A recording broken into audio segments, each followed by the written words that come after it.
Nous, lorsqu'on a commencé à recruter pour notre cabinet de thérapie de couple, pour la thérapie de couple pour les musulmans qui ont une forte charge de travail, comme les entrepreneurs, les investisseurs, les musulmans qui ont une haute carrière, on a voulu fonder un cabinet spécialement pour eux, car ils ont des problèmes spécifiques qui sont complexes à traiter.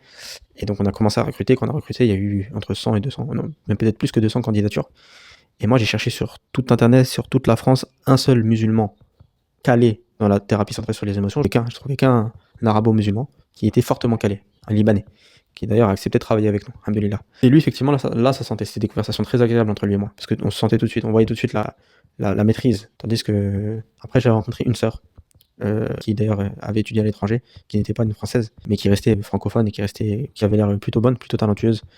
Mais j'avais pas senti qu'elle avait une grande maîtrise de cette méthode-là, que c'était plutôt une maîtrise de surface.